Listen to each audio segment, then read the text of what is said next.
y con quién se va a hacer,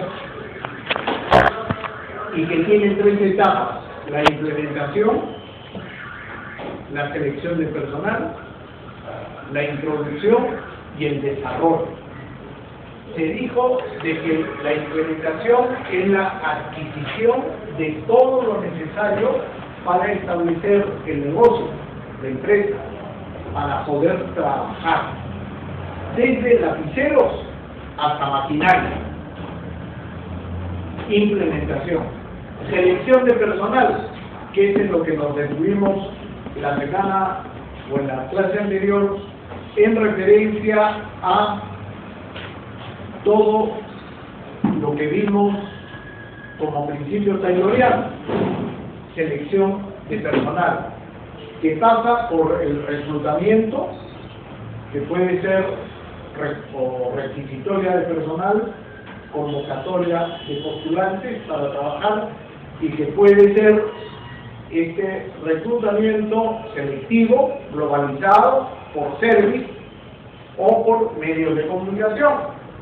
Selectivo dentro de una misma división de trabajo, globalizado en toda la empresa, por service, agencias de empleo, y por medios de comunicación, avisos en periódicos, radio, televisión, etc.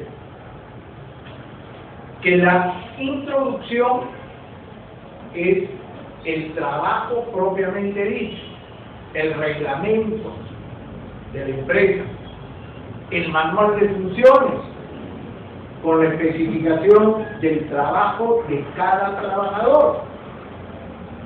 Y esto responde a la selección de personal, que tiene que ver estrictamente con la solicitud de empleo, el currículum vitae, la comprobación del currículum vitae, la investigación y la forma de indagar con respecto al trabajo que tuvo, cuánto ganó, cómo fue su desempeño y por qué se retiró.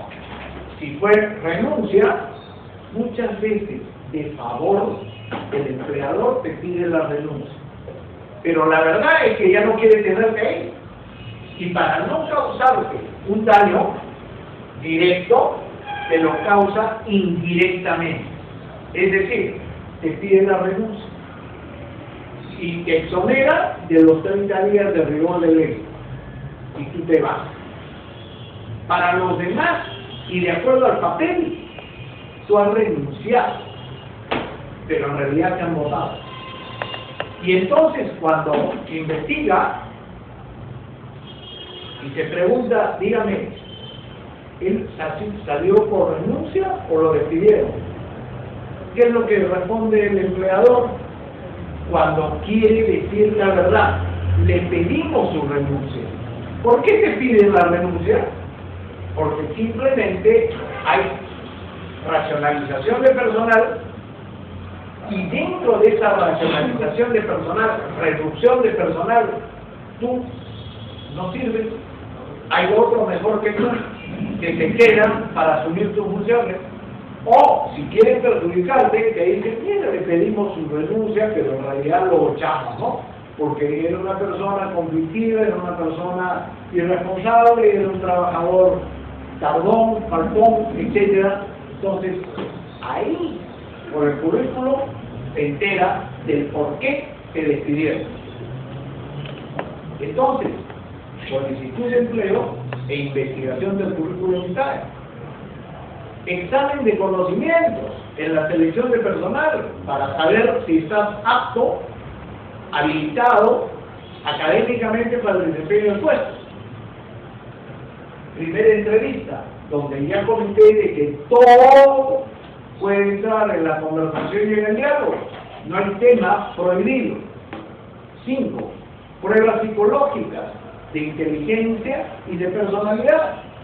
Porque al empleador le interesa saber si tú tienes inteligencia normal, normal bajo o normal promedio para lo que vas a hacer, o si le interesa al empleador saber si tú tienes una inteligencia brillante, superior o muy superior, para lo cual definitivamente se van a encargar gestión de empresas, resolución de conflictos, adaptabilidad sociolaboral, etc. Eso lo pide el empleador. Pero tu perfil de personalidad para saber si te puedes desempeñar bien o mal en el puesto, porque como ya dije, y recuerdo ahora, no se trata de voluntarios,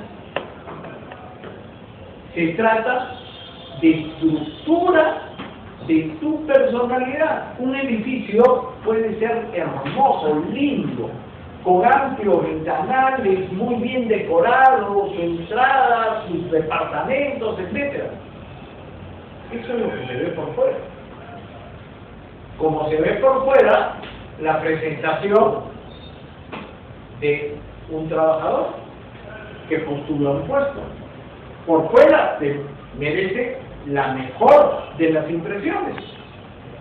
Su currículum, su solicitud de empleo, su capacitación, su primera entrevista, 20 sobre 20, no hay nada que ponerle en contra. Pero en la prueba de inteligencia o en la prueba de personalidad, ahí se me cayó. ¿Por qué? Porque su estructura de personalidad lo lleva a aprender, y todos aprendemos, como ya he dicho, desde el sexto mes de gestación hasta el momento que nos toque morir, y podemos aprender muchas conductas de desempeño laboral. Pero si tú tienes una personalidad con predominio de introversión o de extroversión, ese predominio tiene que estar en relación con la ocupación que vas a tener. Tú puedes saber que para ser vendedor, para ser publicista, para ejercer el marketing, para ejercer las comunicaciones, el periodismo, las relaciones públicas, tú puedes saberlo y de memoria que tienes que hablar, que tienes que manejar la comunicación verbal predominantemente y la comunicación escrita, porque tu herramienta de trabajo es la comunicación. Puedes poner mucho empeño para manejar estos aspectos, pero tu estructura de personalidad identifica a tu ser como predominantemente introvertido. Entonces, simplemente entras en una dicotomía y no puedes desempeñar. Es como el edificio, hermoso, pero cuyas estructuras desde abajo, sus pilares desde abajo, las zanjas, el fierro, el material que han puesto, es inservible o poco servible. Al más mínimo sismo, grado 6, eso se está rajando, se está desmoronando, y grado 8 se viene encima, se cae. ¿Y qué te valió? Los acabados y la hermosura del edificio cuando la estructura estaba mal. Entonces, cada uno de nosotros tiene una estructura de personalidad preconcebida que hace posible descubrirse en las pruebas de personalidad y, por supuesto, inteligencia. Inteligencia social puede ser a uno. Tu diligencia para ejecutar un trabajo, tu voluntad, tu empeño. Pero si el de acá no te da, no puedes hacer bien la gestión. Para eso la prueba de inteligencia. La segunda entrevista y el examen médico. Y a fin de cuentas, estas 7 pruebas determinan a través del contrato que te dan si estás de acuerdo o no estás de acuerdo para trabajar en esa empresa, lo firmas y empiezas en la fecha que te indica. Ahora, todo esto corresponde a la integración. Y dentro de la integración hay una gerencia de personal y sugerencias de personal, o gerencia de recursos humanos. Y en la clase anterior vimos la primera sugerencia, que era empleo, reclutamiento y selección de personal. Pero este reclutamiento y selección de personal está sujeto a las necesidades económicas y sociales de cada trabajador. No hay trabajador o trabajadora que no tenga necesidades económicas y sociales. La primera, necesidad de pertenecer a un grupo de trabajo, a un grupo laboral.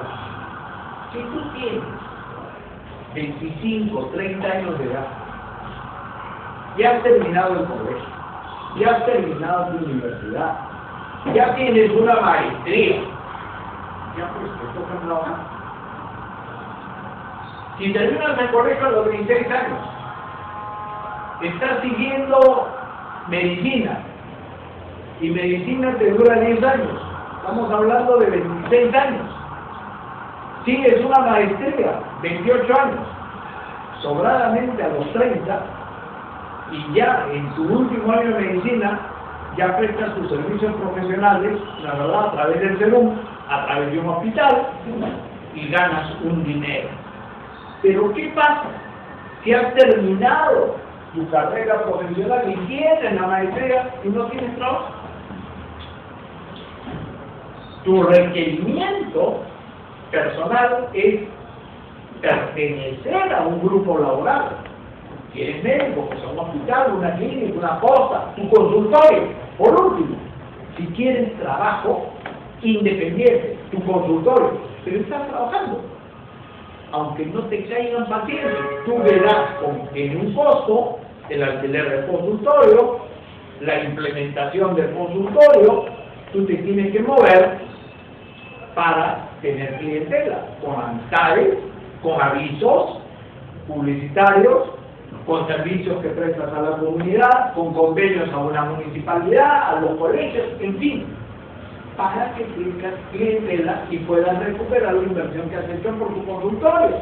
De lo contrario tendrás trabajo dependiente, ¿no es verdad?, en un hospital, en una clínica, en una empresa. Pero tú, a los 30 años, ya tienes que trabajar, ya tienes que aportar, ya tienes que producir. Que el trabajo no es definitivo porque no hay estabilidad laboral, como ya lo hemos visto, pero claro que sí. Tú entras con un contrato de un año y de repente a los 3 meses estás liquidando personal y está saliendo. Pero ¿qué es lo normal que tú tienes que hacer? Buscar otro trabajo. Pero que te den los 35, 40 años siendo hijito o hijita de mamá y papá y que no trabajes ni te intereses por eso, definitivamente hay ausencia de una necesidad en la que felizmente hoy día no están ni hombres ni mujeres, especialmente mujeres, que buscan trabajo y el desempeño de su profesión o de su oficio. 2. Es necesario ser aceptado por el grupo laboral, aceptado, que te acepten, porque tú no entras como un objeto, como una máquina a cumplir un rol. Tú entras como un ser humano a interaccionar con los demás, a compartir con los demás, a tener los mismos objetivos laborales de los demás, a ser ayudado por los demás, apoyado por los demás y ayudar también a los demás a caer bien, a crear amistades, vínculos de integración laboral. Al trabajo no se va sola y únicamente a hacer la chamba, se va también para cumplir determinados compromisos sociales con tus compañeros de área, el cumpleaños de alguien, el matrimonio, el velorio, el almuerzo de confraternidad, la reunión de fines de semana o de mes, ¿verdad? Reuniones de tipo social. Y si a ti te marginan, y si a ti no te aceptan, si a ti te tiran hielo por todos lados, ¿cómo te sientes? Mal. muy mal. Y muchas veces tú puedes decir, pero ¿por qué? ¿Por qué algo está pasando? Ponte tú a internalizar tu conducta y de repente, pues, vas a descubrir que efectivamente tú eres la causa de ese aislamiento que los demás se hacen. Porque con muy buena voluntad de repente, para hacer notar tu calidad de trabajador y tu eficiencia, has indispuesto a uno o a tres de tus compañeros de labor. ¿Ante quién? Ante el jefe. Y esto ha merecido de parte del jefe llamada de atención a ellos. ¿Por culpa de quién? Por culpa tuya. Tú lo hiciste de buena intención, con buena voluntad, pero mira las consecuencias. Y ahí donde te han tildado de soplón, donde te han tildado de conflictivo, de intrigante, etcétera, uno que te tilde de ello, van a ser 5 o 7 que te tilden igual y te hagan el hielo.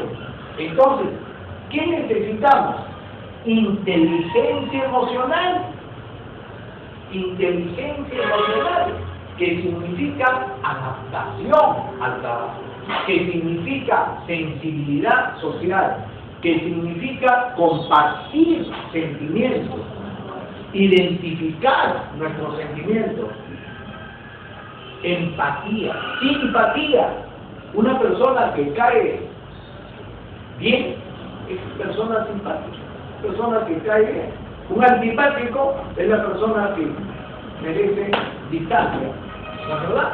Entonces, definitivamente, tú no solo necesitas pertenecer a un grupo laboral, sino ser aceptado por ese grupo laboral. 3. Tenemos necesidad de la propia dignidad. No hay trabajo indigno, no hay. De repente, tú eres un doctor en informática, con título académico, pero lo que ganas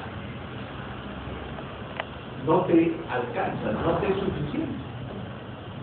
Tienes un carro, lo trabajas, y de repente, si uno de los pasajeros que te levanta la mano y tú sin darte cuenta, es un compañero de trabajo o es alguien de la empresa que te va a extrañar.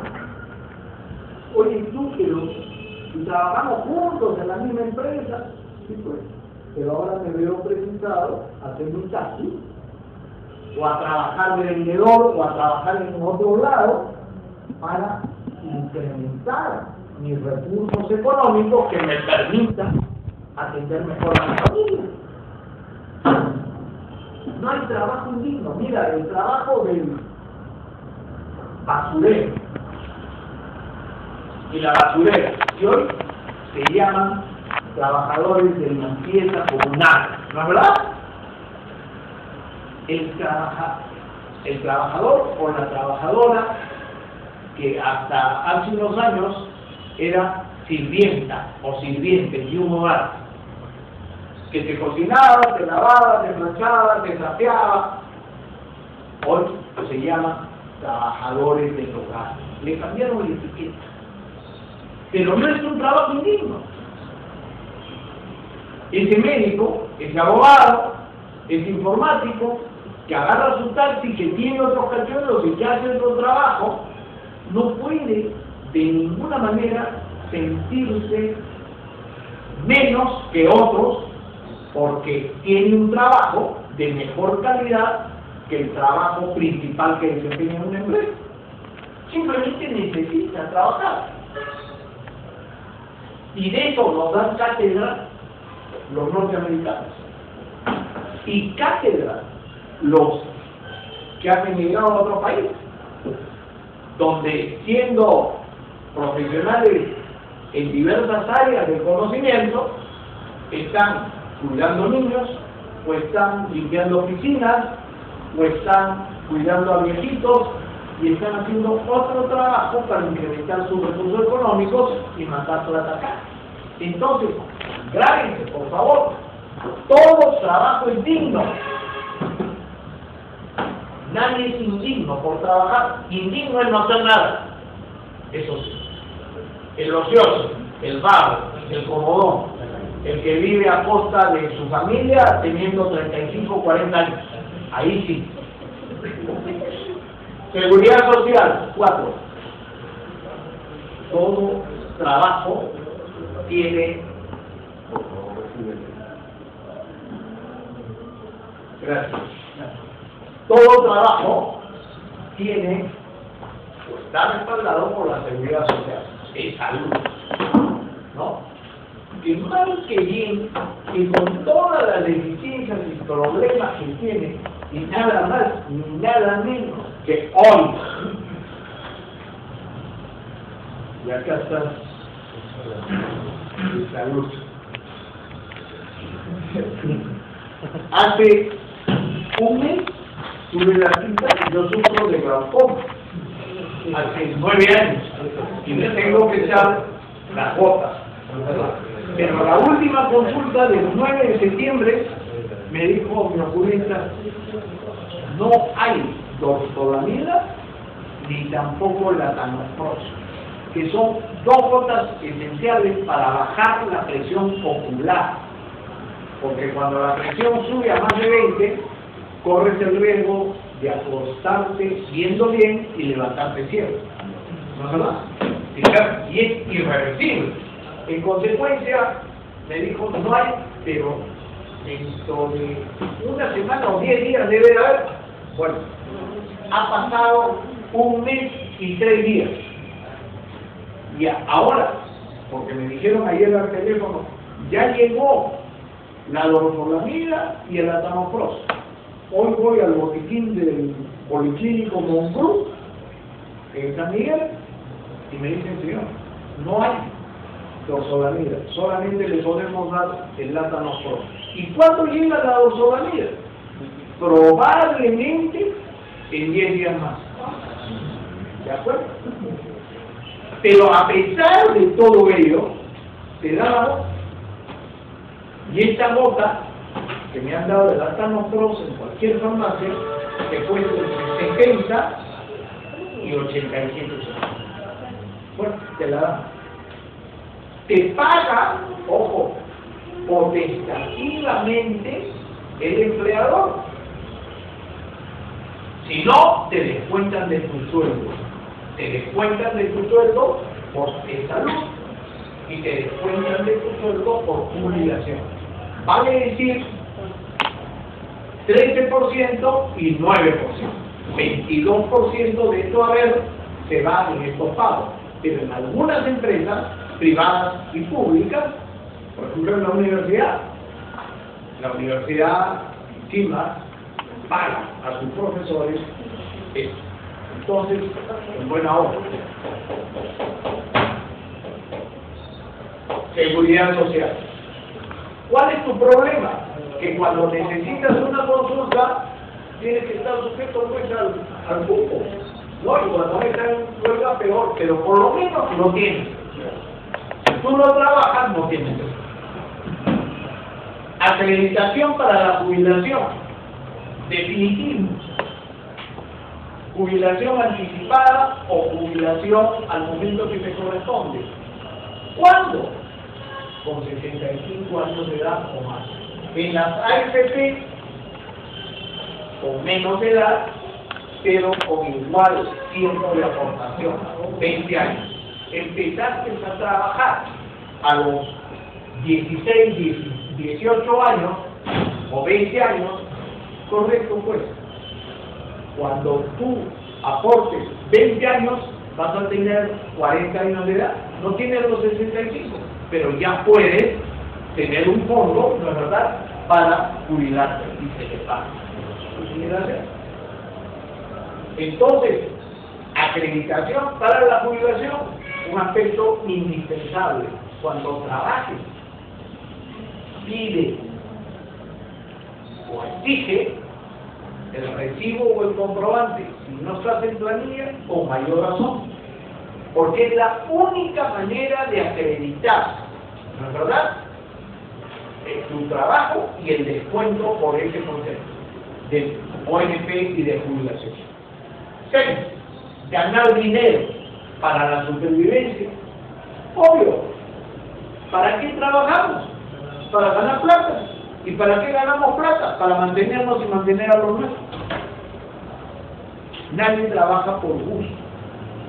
Ahora, quien tiene mucho dinero, invierte, pero al invertir es una forma de trabajar, definitivamente, porque va a cuidar de su negocio, de su inversión, para que esa plata no se vaya pues, en balde, sino que represente definitivamente algo más. Y por último, para la superación personal. ¿Qué significa la superación personal? Y yo conozco en varios casos, varios. El que más me ha impactado a mí es un joven de 16 o 18 años de edad que hacía el mantenimiento de limpieza de un edificio de 6 pisos en Pueblo Libre. Este joven termina su secundaria, postula a la Universidad de San Marcos e ingresa a la Facultad de Derecho.